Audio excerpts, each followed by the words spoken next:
Anda menyaksikan Kompas Bisnis bersama saya Breman Atenaya, Saudara. Di tengah berbagai tantangan ekonomi, pemerintah menargetkan pembentukan 80.000 koperasi desa merah putih untuk membangun ekonomi desa melalui berbagai unit usaha. Di tengah berbagai tantangan ekonomi yang dihadapi masyarakat desa, pemerintah menginisiasi pendirian 80.000 koperasi desa merah putih. Koperasi desa diyakini akan memberikan jaminan pembangunan ekonomi desa melalui sejumlah unit usaha seperti toko sembako, agen pupuk, gudang penyimpanan, hingga penjualan komoditas lokal unggulan. Baru-baru ini dulu dong. Menteri Koordinator Pangan Zulkifli Hasan bilang, koperasi desa akan menyerap lebih dari 2 juta tenaga kerja, memotong rantai pasok, dan membuka akses ke pusat perbankan dan produsen. Satu, ini dibentuk agar ekonomi desa itu terbangun. Ya, kalau desa ekonomi yang terbangun akan menyerap lebih dari 2 juta tenaga kerja, sehingga desa ini akan pemuda-pemuda penuh harapan. Itu memotong rantai pasok. Jadi produsen-produsen sembako desa itu paling ujung. Bayangkan dari produsen, distributor, grosir, apalagi ya, warung kecil, warung besar, waduh, baru sampai desa. Itu akan dipotong rantai pasok yang panjang. Yang berikutnya nanti di desa itu ada pinjol, ada rentenir, ada tengkulak, ini dipangkas. Karena nanti semua melalui koperasi. Sementara itu, kata Wasekjen Asosiasi Pemerintah Desa Seluruh Indonesia atau APDESI Obar Sabarba, koperasi desa merah putih tidak akan melibas usaha masyarakat desa. Obar optimis, koperasi desa bisa menjaga dana desa tepat sasaran. Kami punya cita-cita bahwa berdirinya koperasi tidak boleh melibas istilahnya warung-warung istilahnya masyarakat kita yang sudah berdiri. Tapi berdirinya koperasi di sini adalah untuk memberi layanan supaya jangan sampai terlalu jauh. Koperasi Desa Merah Putih merupakan program inisiatif Presiden Prabowo Subianto yang dituangkan dalam Keputusan Presiden Nomor 9 Tahun 2025 tentang Satuan Tugas Percepatan Pembentukan Koperasi Desa. Presiden menargetkan seluruh koperasi Desa Merah Putih akan mulai beroperasi pada 28 Oktober 2025. Tim Liputan Kompas TV. Meskipun dibentuk untuk mengoptimalkan pembangunan ekonomi desa, studi Selyos menunjukkan penggunaan dana desa untuk pengembangan koperasi desa menimbulkan kekhawatiran perangkat desa. Lebih lengkapnya kita sudah bergabung dengan Direktur Kebijakan Publik Center of Economic and Law Studies atau Selyos Media Wahyudi Askar. Selamat pagi Mas Media. Selamat pagi Mas. Ya, Mas Media, soal studi Selyos soal pembentukan koperasi desa ini kan sepertinya sebagian besar perangkat desa menurut studi Anda ini adalah menolak adanya sumber dana itu diambil dari pinjaman himbara, kemudian juga menolak bahwa dana desa ini menjadi cicilannya gitu ya. Seperti apa temuan Anda, Mas Media? Iya Mas, kami melakukan studi evaluasi dari konsep koperasi desa merah putih hari ini dengan melakukan wawancara langsung dengan perangkat desa dari Aceh sampai Papua. Dan kami menemukan data-data yang saya kira sangat signifikan harusnya menjadi bahan evaluasi bagi pemerintah.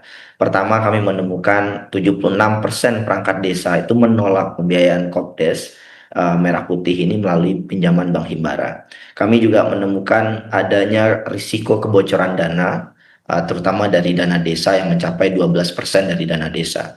Ini belum termasuk beragam aspek lainnya di mana 25% perangkat desa khawatir akan merusak ekonomi di desa karena adanya persaingan yang tidak sehat dengan usaha-usaha yang sudah ada. Termasuk juga adanya 35% perangkat desa mencium aroma kepentingan politik di balik pendirian koperasi desa ini.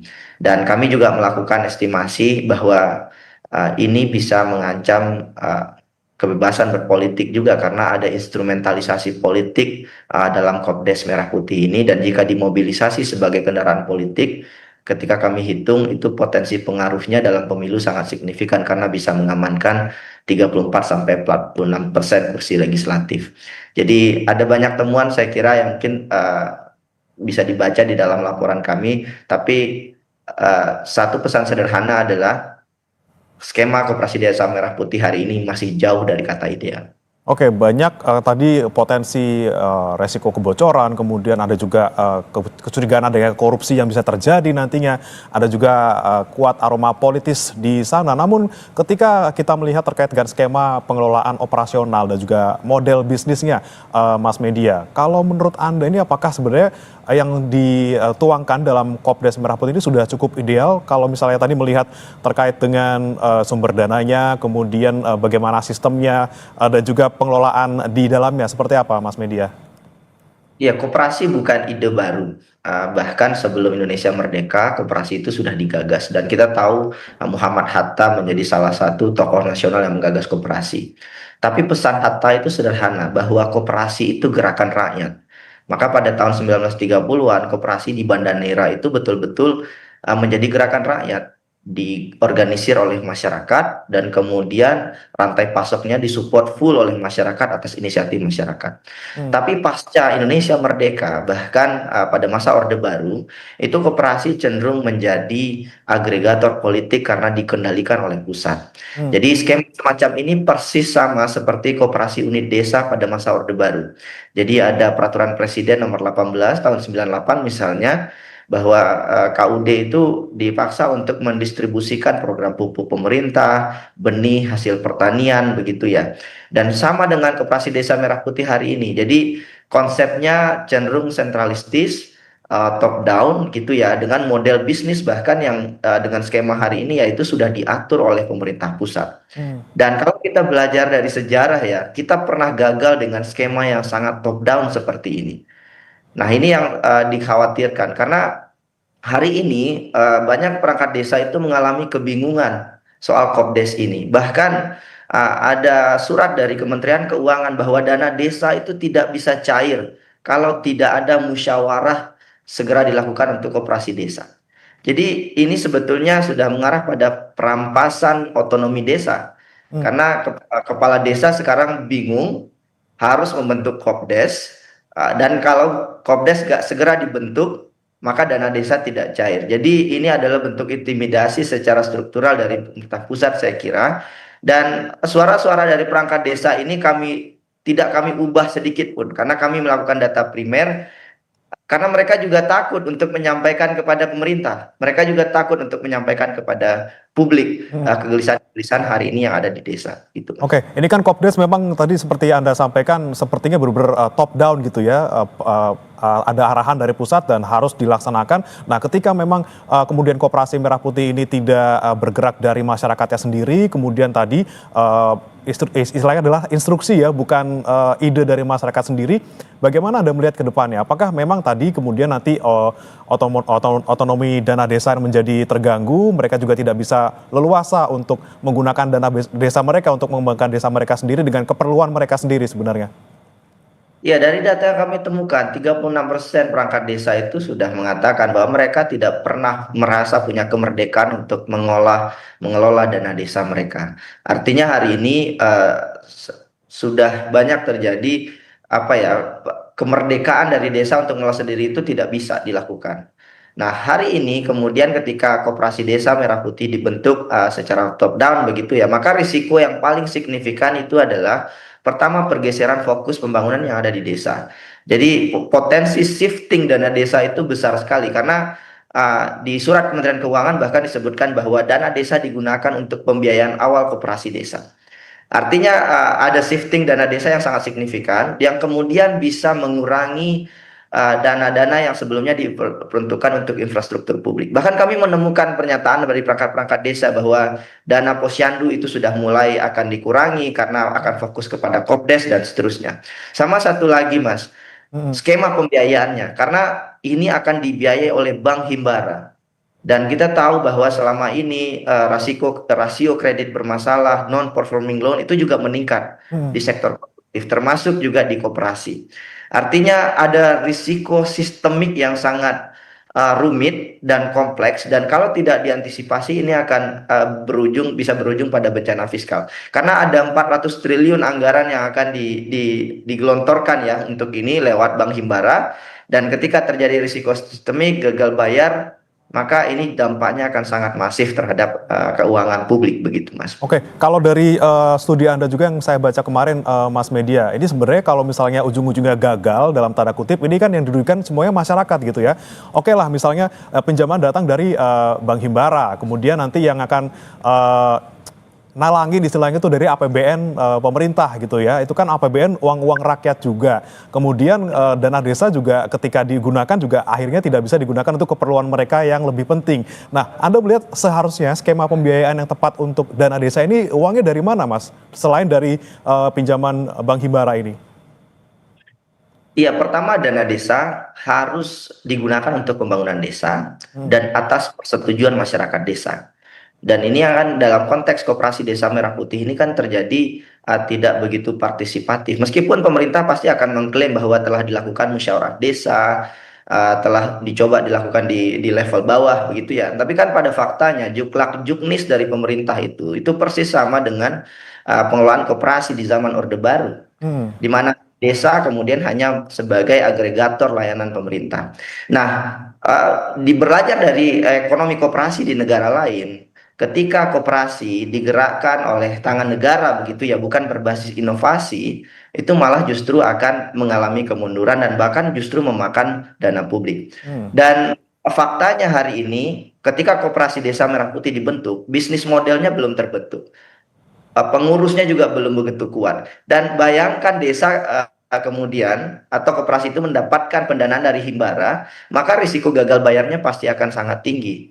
Dan ketika risiko gagal bayarnya tinggi, pasti yang menanggung kerugian adalah Bank Himbara dan juga pemerintah juga begitu. Dan ada satu fakta menarik yang kami temukan di lapangan, masyarakat itu bilang bahwa perangkat desa bilang ini kemungkinan gagalnya besar karena masyarakat beranggap ini adalah koperasi simpan pinjam, masyarakat mungkin akan meminjam dan kemudian tidak akan mengembalikan kembali gitu ya. Dan ada banyak kebingungan sekali di level perangkat desa hari ini yang tidak bisa saya jelaskan satu persatu. Tapi satu hal yang pasti adalah kalau mau diperbaiki itu sekarang sebelum kebijakannya itu dilakukan.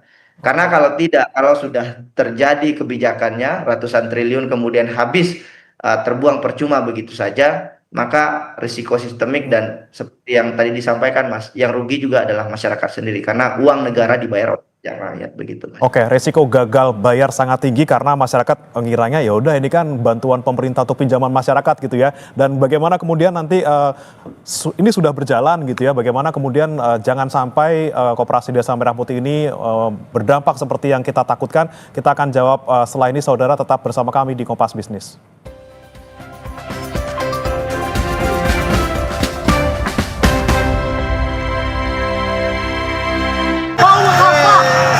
Sebenarnya kita ini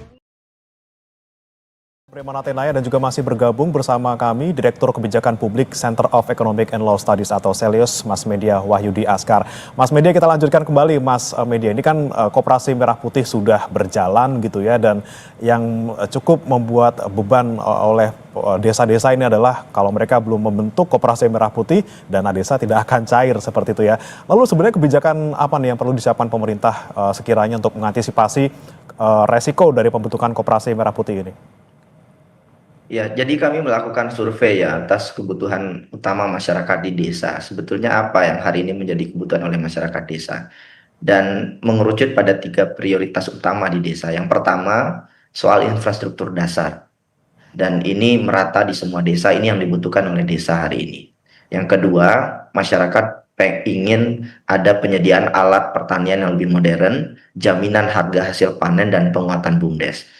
Nah, sebetulnya kalau kita lihat prioritas utama di desa ini, masyarakat desa itu ingin agar dana desa kemudian disalurkan dan kemudian mereka memiliki kebebasan untuk menggunakan dana desa itu. Tapi ini kan tidak terjadi karena ada banyak sekali tidak hanya Koperasi Desa Merah Putih ya, tetapi juga program-program lainnya yang digagas oleh pemerintah pusat dan harus dilakukan oleh pemerintah desa. Meskipun tidak semuanya dibutuhkan oleh masyarakat desa.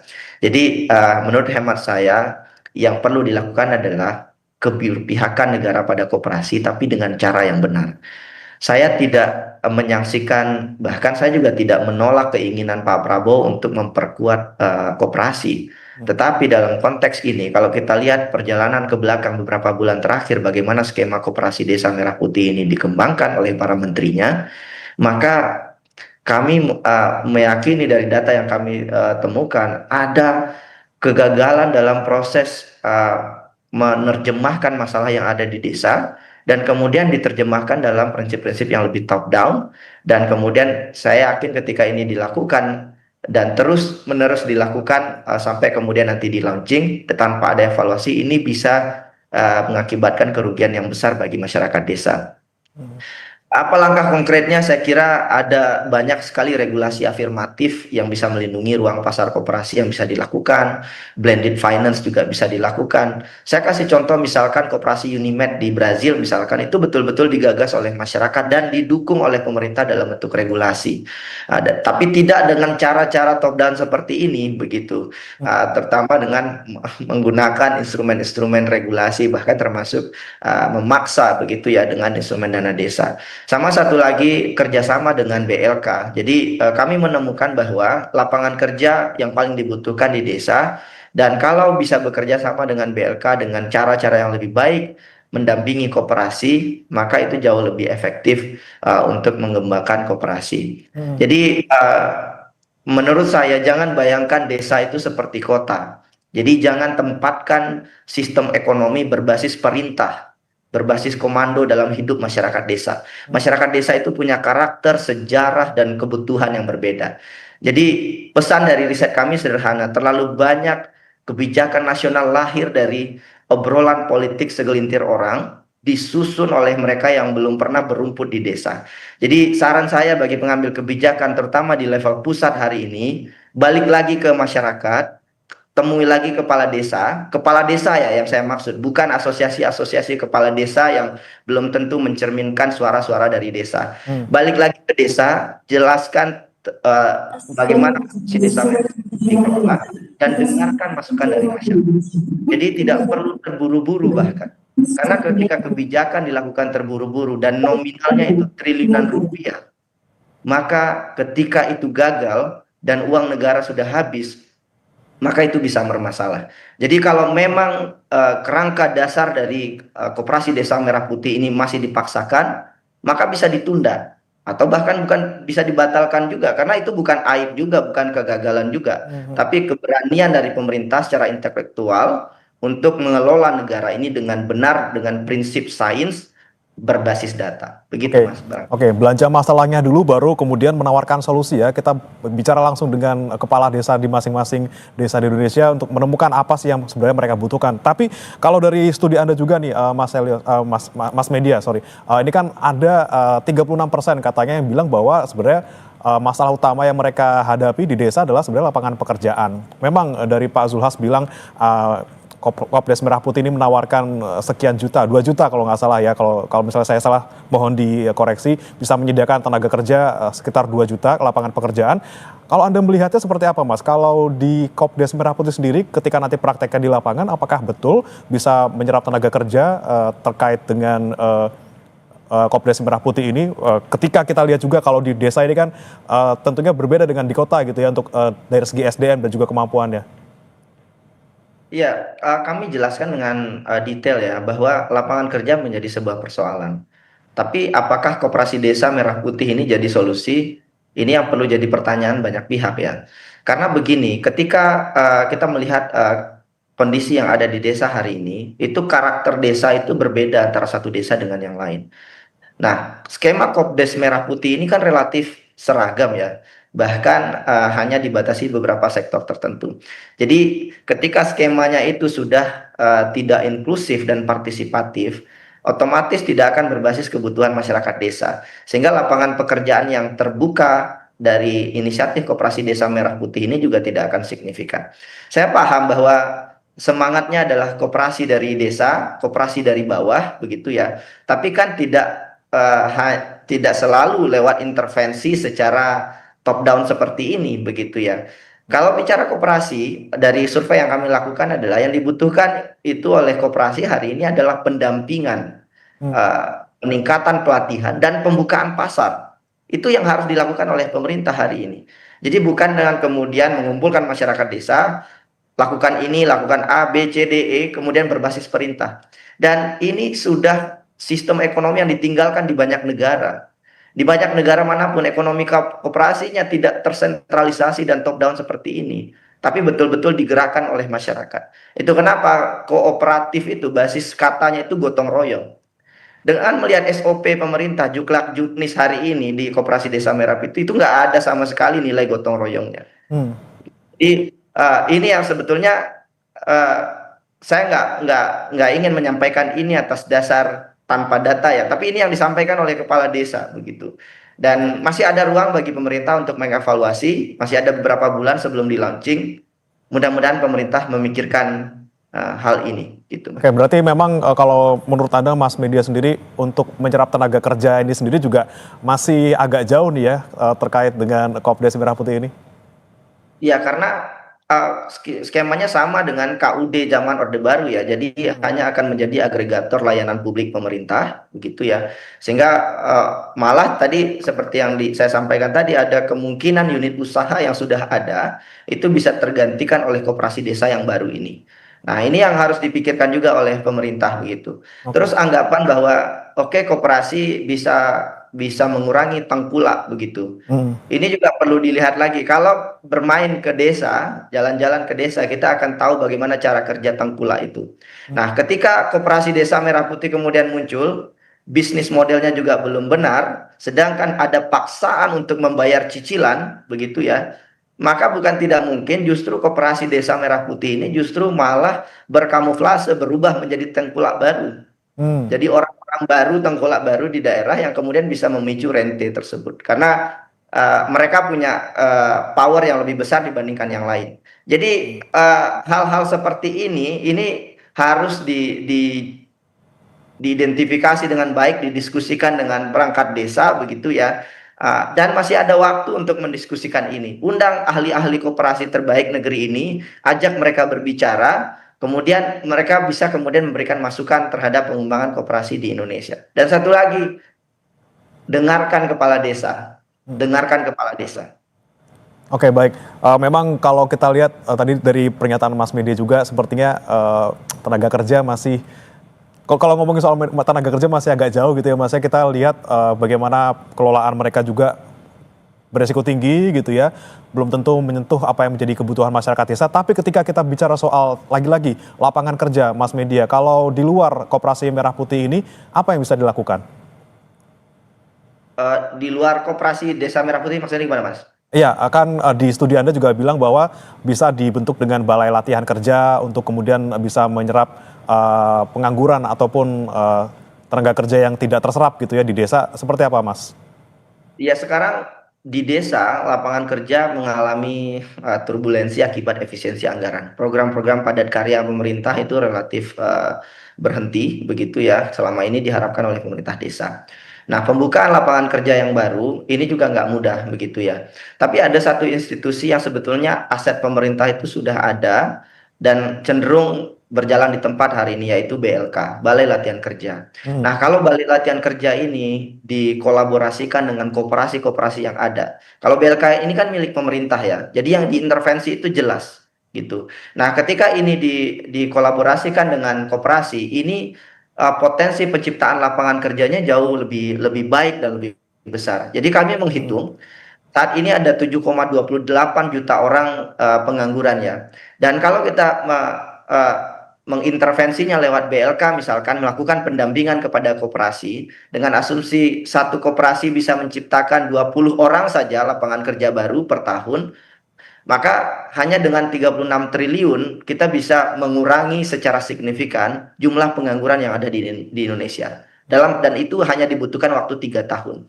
Dan kalau ini dilakukan dengan benar, itu sebetulnya APBN kita jauh lebih efisien dan penciptaan lapangan kerja di desa itu juga lebih tepat sasaran. Karena seperti yang saya sampaikan tadi, koperasi di desa yang dibutuhkan oleh mereka hari ini adalah penguatan kapasitas SDM-nya, dan yang kedua pembukaan pasar. Dan aspek ini bisa diintervensi oleh pemerintah dengan baik. Jadi tanpa kemudian harus melakukan kebijakan-kebijakan yang ambisius, begitu ya, membentuk koperasi desa yang baru, yang kemudian juga kita akan mengulang masalah yang sama. Bisa jadi koperasi desa yang baru ini juga belum tentu bisa berkembang. Karena koperasi yang mau mati pun juga tidak pernah didukung oleh pemerintah. Ini kan tidak fair begitu, Mas. Oke, masih ada waktu sekitar 1 bulan ya Mas ya sebelum diluncurkan, mungkin bisa dievaluasi lagi, ngobrol lagi dengan pihak desa apa yang mereka butuhkan supaya Kopdes Merah Putih ini kalau memang nanti berjalan benar-benar sesuai kebutuhannya dengan apa yang masyarakat desa butuhkan. Terima kasih Mas Media sudah bergabung bersama kami di Kompas Bisnis. Selamat pagi, salam sehat. Selamat pagi, Mas. Salam sehat. Saudara jangan beranjak, kami akan kembali dengan informasi lainnya terkait dengan pantai yang masih menjadi salah satu favorit warga mengisi libur panjang seperti di Pantai Ancol, Jakarta yang Senin pagi ini sudah ramai wisatawan yang memanfaatkan libur panjang Idul Adha. Sesaat lagi.